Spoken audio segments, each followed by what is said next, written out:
Auburn always has one of the toughest schedules really in the country because they have to play Alabama every year.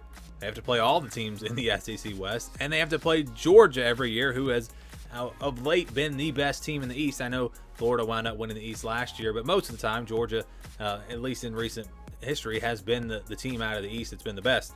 Plus, they have done a pretty good job scheduling tough opponents in the non-conference as well. So when you put all that together, again, Auburn's schedule seems to always be very difficult. You look at the schedule here for 2021, you see 6-5 last year. They wound up playing 11 games. Schedule this year is once again tough.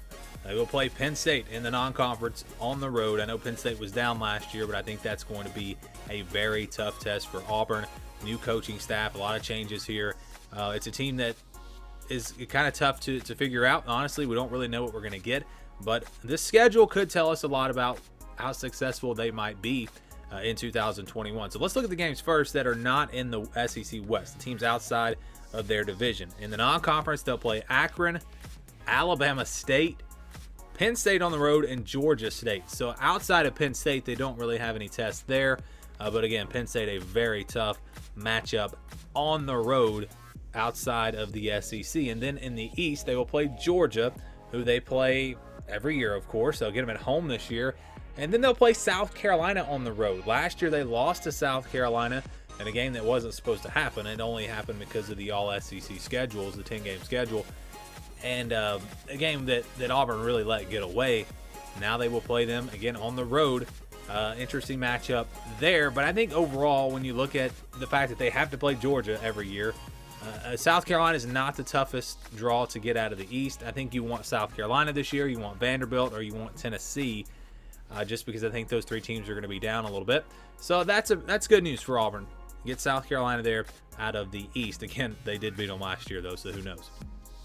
But back to the schedule now. They will open things up on September 4th, first Saturday of the college football season, week 1. Of course, we do have some games on week 0, but the first full Saturday against Akron, September 4th at home, and then Alabama State on September 11th, also at home. 2 games, and this is big. I think very important for Auburn to have a couple of easier games to start the season because of all the coaching changes, because of their 3 biggest receivers being gone and Bo Nix needing to build chemistry with these other guys. I think it's going to be very, very big to get those 2 games to start the season off before they go on the road to face Penn State in what will be, again, a very tough matchup. Georgia State after that. So you get 3 out of your first 4 games that shouldn't be too tough.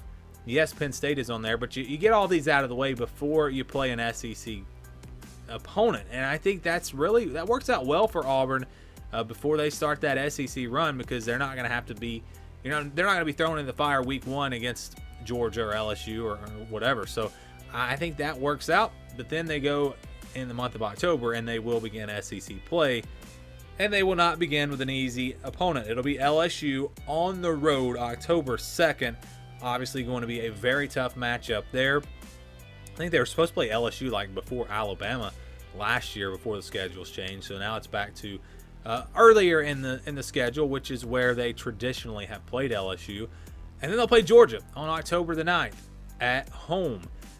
But those are going to be very tough matchups there to start off SEC play. LSU on the road, Georgia at home. Then they'll play Arkansas on October 16th on the road.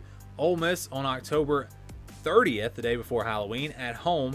They'll play Texas A&M on the road on November 6th.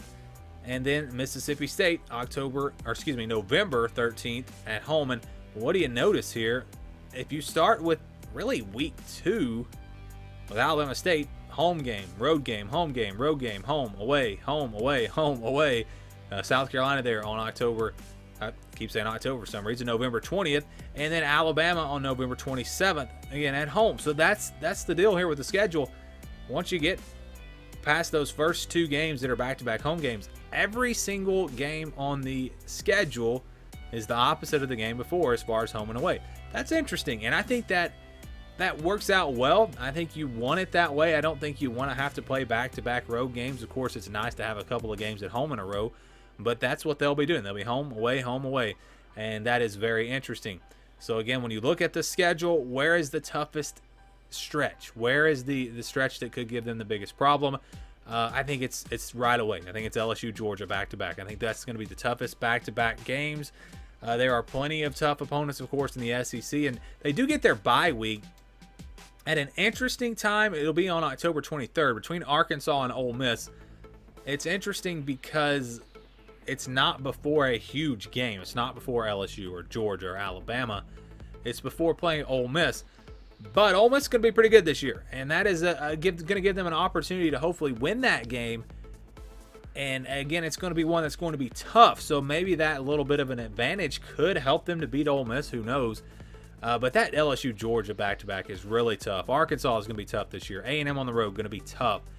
It's just there's really no breaks on an SEC schedule this year if you're in the SEC West, because I think Mississippi State's going to be a quality team. Ole Miss is going to be a quality team. Arkansas, same thing. You don't have a couple of teams in the West that you can just show up and beat. And so they're going to have to bring it every single week. And if they lose to LSU on the road and they lose to Georgia, and let's say they lost to Penn State before that, if you're sitting there at 3-3 already, it could be a rough year. So those two games, LSU and Georgia, they really need to win one of those two games if they're going to have a chance to go on and have a successful year, in my opinion. I thought that this was going to be potentially a special year for Auburn because of this schedule. And this was before they fired Gus Malzahn. But if everyone had come back, and they didn't, a lot of guys left, so it may not have mattered anyway. But if everyone had come back and Bo Nix continued to get better, or started getting better, I don't know if you'd say he really got better last year, this schedule set up in a way that would have allowed them, I think, to make a run in the SEC West, because they got both Georgia and Alabama at home. And we know historically when Auburn has been really good and they've had Georgia and they've had Alabama at home, they've had success. They've won those games many times. So you would have had that already set up for you. You would have had Texas A&M on the road, where Auburn has actually played much better.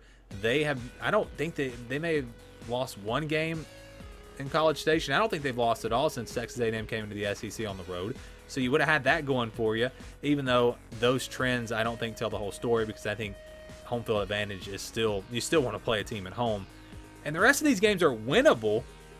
LSU on the road could be a tough one, but you could even lose that game and still potentially go to the SEC Championship. So again, the schedule for Auburn sets up in a way to where there's potential, I think, for them to have a really good year.